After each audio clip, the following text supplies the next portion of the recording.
Soul Revival. How's it going? Going well. Going well. How about yourself, sir? Good, good. Thank you so much for being on. Appreciate it. Of course, man. I was stoked to the opportunity. I now. And before we begin, you know, I noticed there's just one person on here at the moment. I guess you're gonna call on behalf of the band. I mean, either way is cool. So, what role do you play in this band? Okay. My name is Matt Keen, Keen, and I'm the lead singer and one of the guitar players for Rebel Soul Revival. And we're an original rock band based out of Chicago, Illinois. Awesome. I first heard of you guys. Y'all performed at Lexington a while back. Oh, yeah. I was there with Very cool. Driftwood Gypsy. Shout out to them. Man, those dudes are the real deal. And Big Atomic was on that bill too, right? Yeah. Big Atomic out of Louisville. Shout out to them as well. Yeah. And I don't know if y'all performed first or last that night, but I think I saw y'all perform. Yeah. I wasn't for there. Sure. I wasn't there the whole show because I had to work in the morning. But yeah, I did see y'all perform for sure, and I enjoyed y'all set. It was very Thank you, man. cool. I appreciate that. So you got this album that was released. Yeah, we just we released another EP that came out on July 15th, and we're pushing that as we can. All of our the EP was entitled Soul, so we've been doing all of our work over the last 3 months has been in an effort to push, promote, and keep people interested in those tunes. And then actually we're going to be heading into the studio again in October, so just over a month and a half now. So we're going to be back. And we're going to record our full-length album. We're going to do it kind of Doors style when they put out that first one. We're going to do our self-titled debut, and the album's just going to be called Rebel Soul Revival. That's awesome. I'm definitely looking forward to it. The song. Oh man, stoked. The song that you sent me is a song called Tavern Lights. It's off the Soul EP. Yes, sir. Talk about the song and what's it all about and how was it recorded. Very cool. I've never actually been asked about the tune.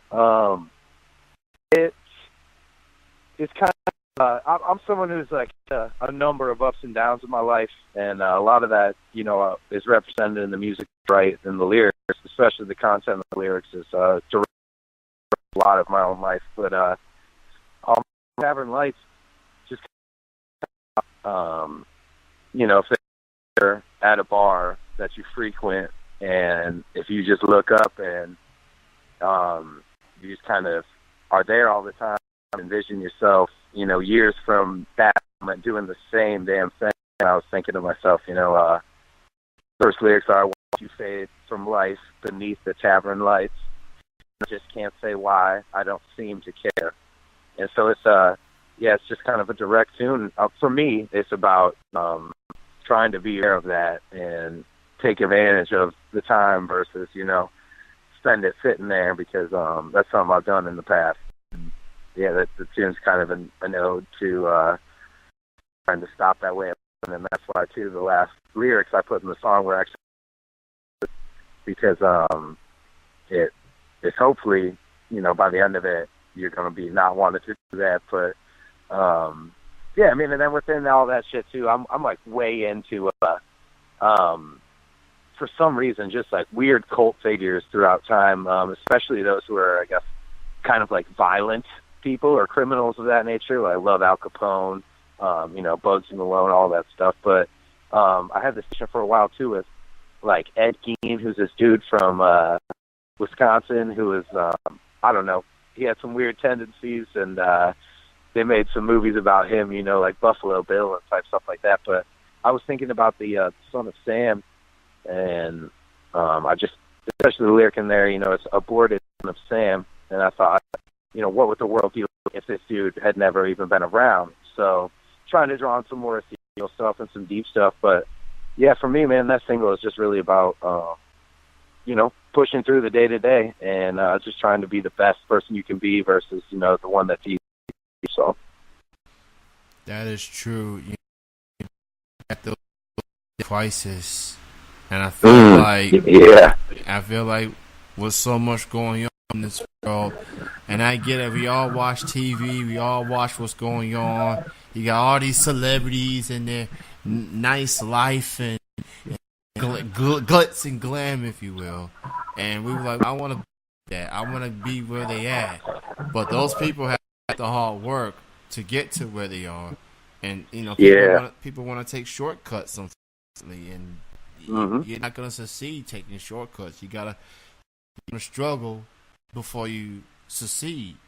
Yes, sir. And as long as you got that attitude, then maybe you will get to where a lot of people I pray, are. Bro. I pray, Kenny. I'm telling you, man.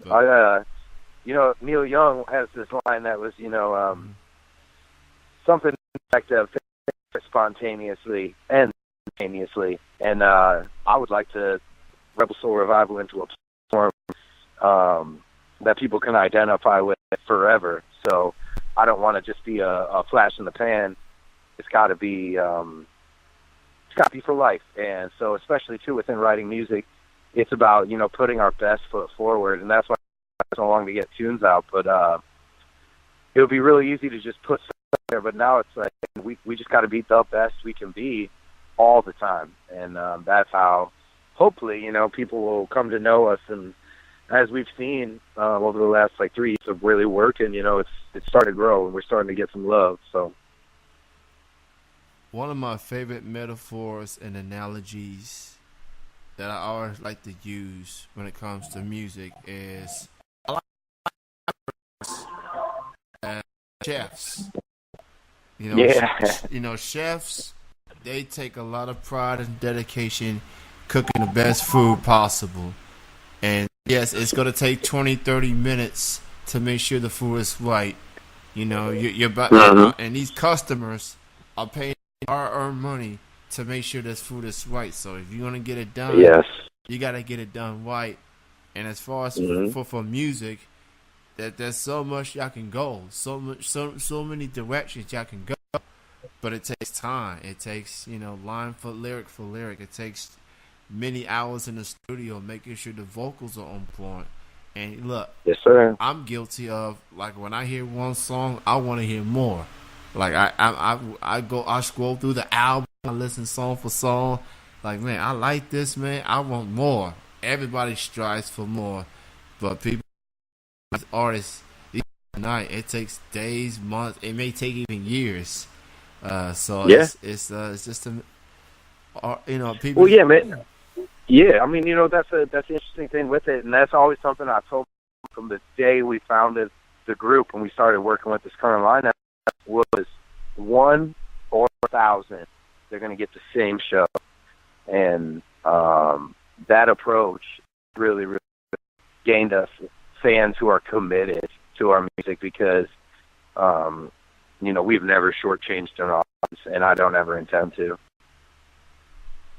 Well said. And you guys are performing tonight in a couple of hours. Yeah, I just played a wedding, man. I just played a couple down the aisle with my acoustic guitar, and I'm going to cut into town.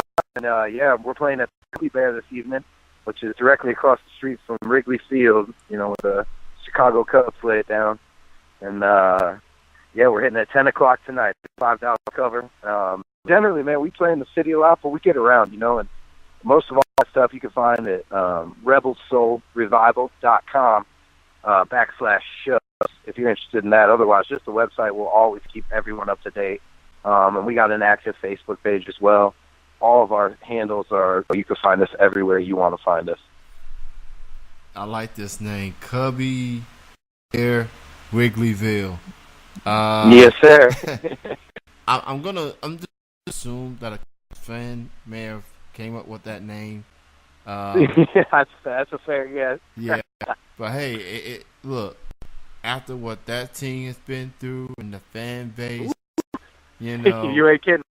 You know, 105 plus years or whatever it was.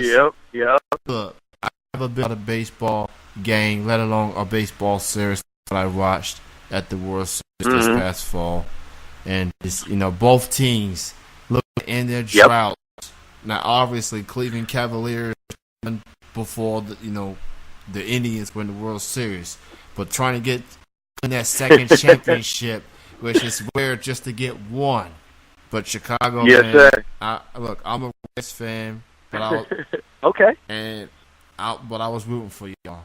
Like y'all suffered hey, long man. enough, and I appreciate that, man. It did the city a lot of good, you know.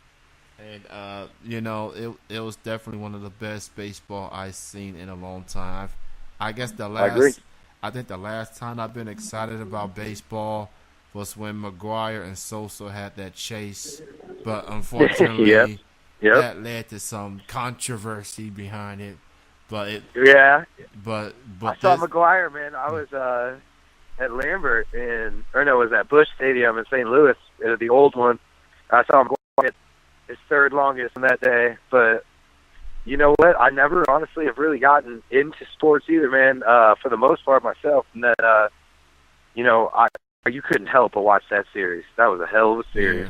Yeah, in Game 7, like it was dramatic from start to finish, and then you had the rain delay, and I was like, I don't think I'm gonna stay up for this. I gotta go to bed. But then my heart was like, dude, this is the last game of the season. Just man up, just wash it through. I was like, it was madness. That was madness. It was worth watching that last game. It was definitely. So as far as Rebel Soul Revival, I want to know what made y'all decide to come up with the name Rebel Soul Revival. How did that came about?